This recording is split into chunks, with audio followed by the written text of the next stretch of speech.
Right గా వారికి సంబంధించిన బ్రేకింగ్ న్యూస్ చూస్తున్నాం. పహల్గామ్ ఉగ్రదాడి జరిగినప్పటి నుంచి వాణిజ్య దౌత్య జల ఆంక్షలు విధించిన భారత్ ఇవాళ పాక్లోని ఉగ్ర స్థావరాలపై ఎయిర్ స్ట్రైక్ చేసింది. పాక్ ఉగ్ర స్థావరాలే లక్ష్యంగా భారత్ మంగళవారం అర్ధరాత్రి ఆపరేషన్ సింధూర్ పేరుతో మెరుపు దాడులు చేపట్టింది.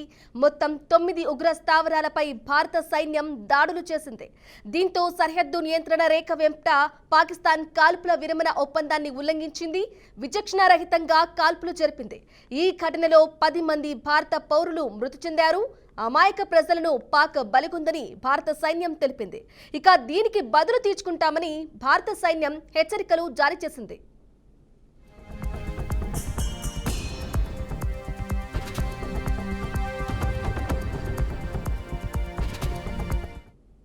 అయితే ఏప్రిల్ 22న పహల్గామ్లో జరిగిన ఉగ్రదాడిలో 26 మంది అమాయకులను టెర్రరిస్టులు హతమార్చారు. ఈ ఘటన యావత్ భారతదేశాన్ని తీవ్ర దిగ్భ్రాంతికి గురిచేసింది. పహల్గామ్కు వచ్చిన పర్యాటకులపై దాడి చేశారు.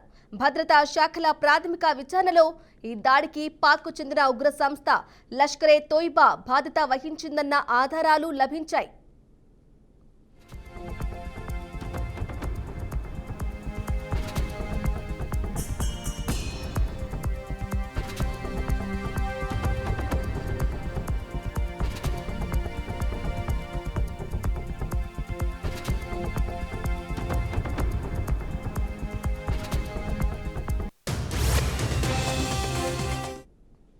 ఇక పహల్గామ్ దాడి ఉగ్రవాదానికి పాక్ మద్దతును మరోసారి ప్రపంచం ముందు బట్టబయలైంది.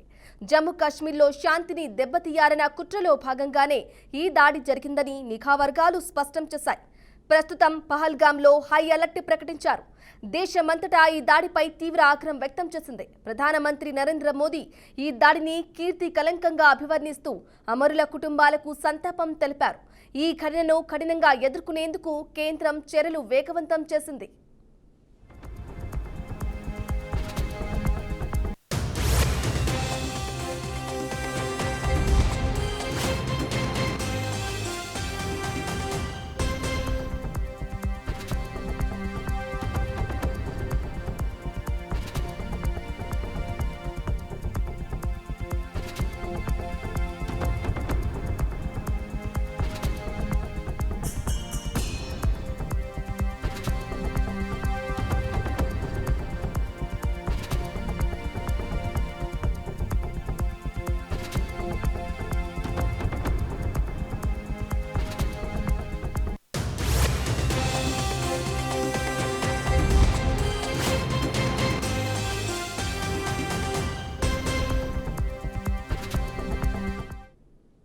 ఈ నేపథ్యంలో పాక్పై భారత చర్యలు ప్రారంభించింది. తూతు మంత్రంగా ఆంక్షలు, చర్యలు వంటివి కాకుండా అవసరమైతే యుద్ధానికైనా సిద్ధం అన్నట్లుగా రెండు దేశాల మధ్య పరిస్థితులు మారిపోయాయి.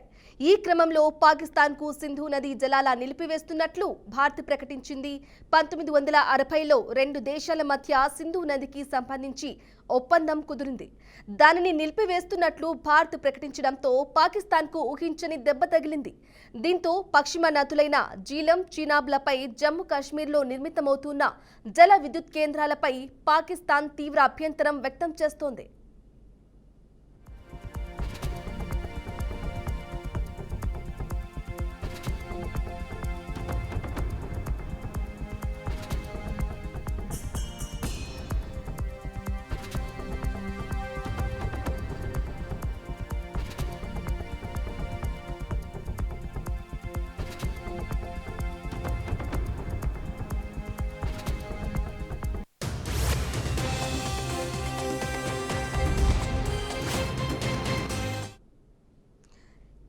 ఇక సింధు జలాల నిలిపివేతపై పాకిస్తాన్ తీవ్రంగా స్పందించింది. యుద్ధానికి భారత్ కాలు దూతోందని, దానికి తాము సిద్ధంగా ఉన్నట్లు పాక్ బీరాలు పలికింది.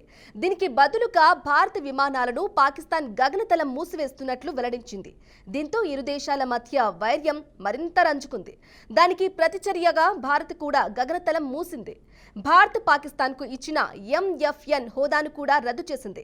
దీనివల్ల పాక్ భారత మార్కెట్లో ఆర్థిక ప్రయోజనాలు తగ్గిపోయాయి. పాకిస్తాన్ షిప్లు భారత జలాలతో పాటు పోర్టులోకి ప్రవేశించడాన్ని నిషేధించింది. ఇక పోర్టులు, షిప్పింగ్, జల మార్గాల మంత్రిత్వ శాఖ ఈ మేరకు ఆదేశాలు జారీ చేసింది. పాకిస్తాన్ జెండా కలిగిన ఓడలు భారతదేశంలోని ఏ పోర్టులోకి ప్రవేశించడానికి అనుమతించబోమని పేర్కొంది. అలాగే భారతీయ షిప్లు పాకిస్తాన్లోని ఏ పోర్టును సందర్శించకూడదని వెల్లడించింది. వీటితో పాటు పాకిస్తాన్కు సంబంధించిన సోషల్ మీడియా అకౌంట్లను కూడా భారత్ బ్యాన్ చేసింది. భారత్లో ఉన్న పాకిస్తానీలను కూడా భారత్ వెనక్కి పంపింది.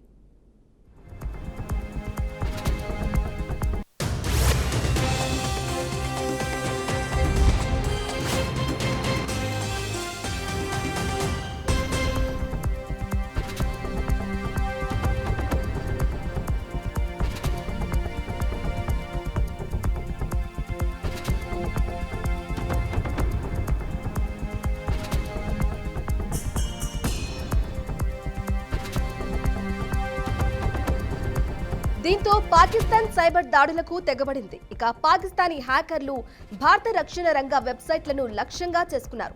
Military engineering services, Manohar Parrikar institute of defence studies and అనాలిసిస్లకు చెందిన కీలక సమాచారాన్ని హ్యాక్ చేసినట్లు పాకిస్తాన్ సైబర్ ఫోర్స్ అనే ఎక్స్ ఖాతా ప్రకటించింది. భవిష్యత్తులో ఇలాంటి దాడులను అరికట్టుకునేందుకు అవసరమైన అన్ని భద్రతా చర్యలను పటిష్టం చేస్తున్నారు.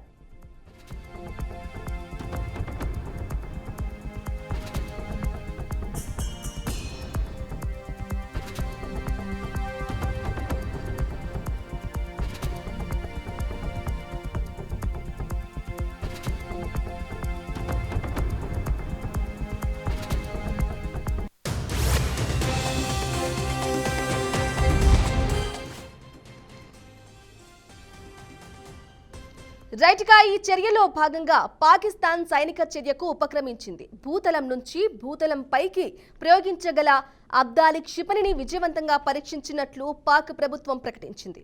అయితే భారత్ కూడా అందుకు ధీటుగా నౌకాదళం ఆధ్వర్యంలో విక్రాంత్ అనే మిస్సైల్ను ప్రయోగించింది. యుద్ధానికి సిద్ధంగా ఉన్నట్లు ప్రకటించింది. భారత్ దెబ్బ మీద దెబ్బ కొడుతూనే మరోసారి కోలుకోకుండా ఉండేలా భారత్ సైతం ఉక్రోషంతో ఊగిపోతోంది.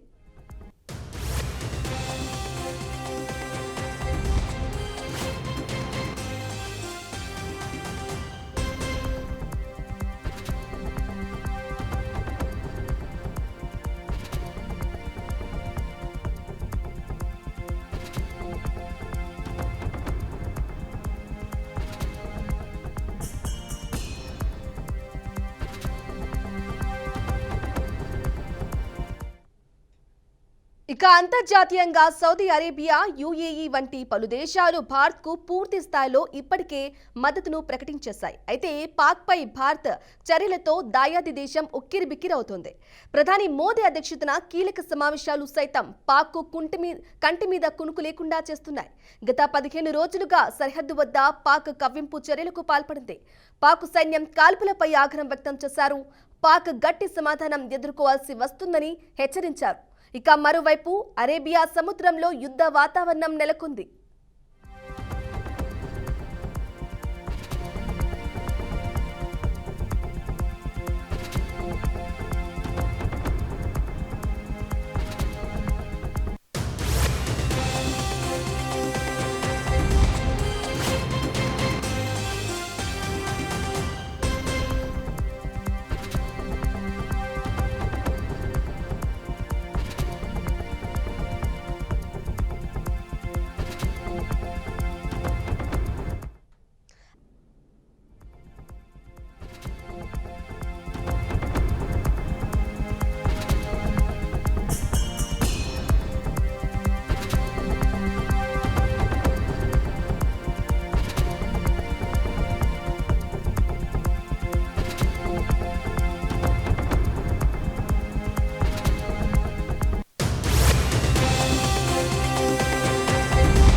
రైట్గా పాల్గాంలో పర్యాటకులపై ఉగ్రదాడికి భారత్ గట్టిగా ప్రతీకారం తీర్చుకుంది.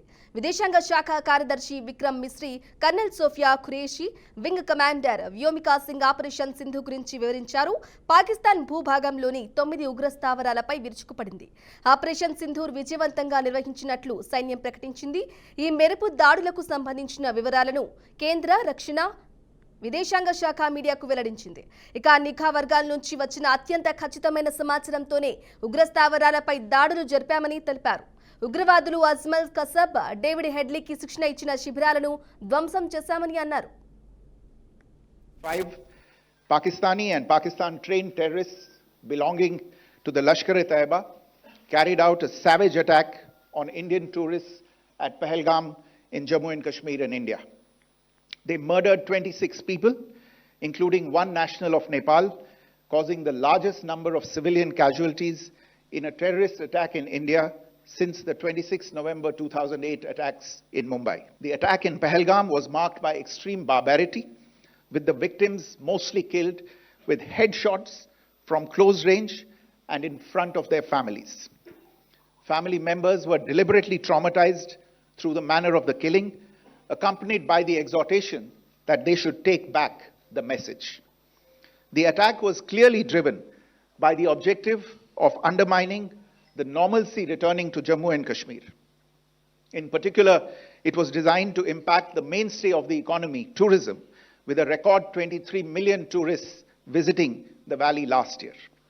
The calculation presumably was that harming growth and development in the Union territory would help keep it backward and create fertile ground for continued cross-border terrorism from Pakistan. The manner of the attack was also driven by an objective of provoking communal discord, both in Jammu and Kashmir and the rest of the nation. It is to the credit of the government and the people of India that these designs were foiled. A group calling itself the Resistance Front has claimed responsibility for the attack. This group is a front for the UN-proscribed Pakistani terrorist group Lashkar-e-Taiba. It is notable that India had given inputs about the TR. సామాన్య పౌరులకు ఎలాంటి హాని కలగకుండా కేవలం ఉగ్రస్థావరాలనే లక్ష్యంగా చేసుకున్నట్లు colonel Sofia Qureshi, wing commander Vyomika Singh తెలిపారు. ఆయా స్థావరాల వివరాలను చెప్పారు. कर्नल सोफिया कुरैशी और मेरे साथ विंग कमांडर व्योमिका सिंह आज आपको 6 से 7 मई 2025 की रात 1:05 से 1:30 बजे के बीच भारतीय सशस्त्र बलों द्वारा अंजाम दिए गए ऑपरेशन सिंदूर के बारे में जानकारी देंगे. ऑपरेशन सिंदूर 22 अप्रैल को पहलगाम में हुए विभत्स आतंकवादी हमले के शिकार मासूम नागरिकों व उनके परिवारों को न्याय देने के लिए लॉन्च किया गया था. इस कार्रवाई में 9 टेररिस्ट कैंप्स को टारगेट किया गया और पूरी तरह से इसे बर्बाद किया गया. पाकिस्तान में पिछले 3 दशकों से टेरर इंफ्रास्ट्रक्चर का निर्माण हो रहा है. इसमें recruitment, indoctrination centres, training areas. Right గా పీఎం మోడీకి సంబంధించిన బ్రేకింగ్ న్యూస్ చూస్తున్నాం. రాష్ట్రపతి ద్రౌపది ముర్ముతో ప్రధాని నరేంద్ర మోదీ భేటయ్యారు. ఆపరేషన్ సింధూర్ తర్వాత తొలిసారి వీరు సమావేశమయ్యారు. ఇక దీంతో ఈ భేటీకి ప్రాధాన్యం ఏర్పడింది. పాల్గామ్ ఉగ్రదాడికి నిరసనగా భారత్ ప్రతీకార చర్యలు చేపట్టిన విషయం తెలిసిందే. దయాది పాకిస్తాన్లోని ఉగ్ర స్థావరాలపై ఆపరేషన్ సింధూర్ పేరుతో భారత సైన్యం మెరుపులు దాడులు చేపట్టింది. ఇక ఆపరేషన్ సింధూర్ ఆపరేషన్ పై మోదీ రాష్ట్రపతికి వివరించారు.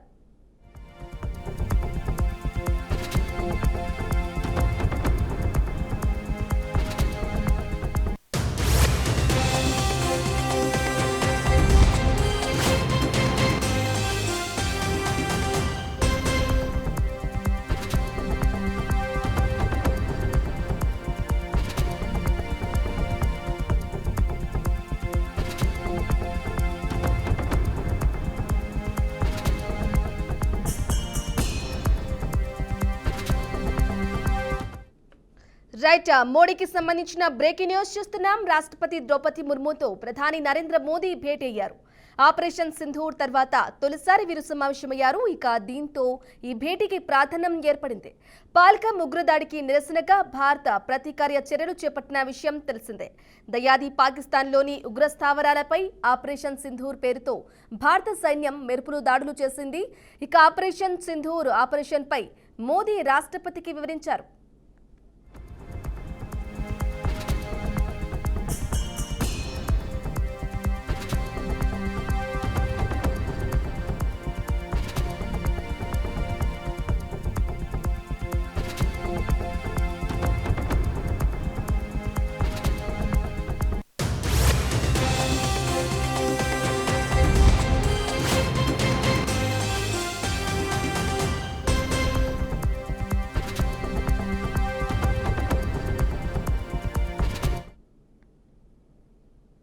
రైట్ ఆపరేషన్ సింధు నేపథ్యంలో రాష్ట్ర ప్రభుత్వం అప్రమత్తమైంది. దేశవ్యాప్తంగా ఉగ్రవాదులపై భారత సైన్యం మెరుపు దాడులు కొనసాగుతూ ఉన్న తరుణంలో హైదరాబాద్ వ్యూహాత్మకంగా కీలక ప్రాంతంగా ఉన్న నేపథ్యంలో ముఖ్యమంత్రి రేవంత్ రెడ్డి అధికారిక యంత్రాంగాన్ని సిద్ధం ఉంచేందుకు చర్యలు చేపట్టారు.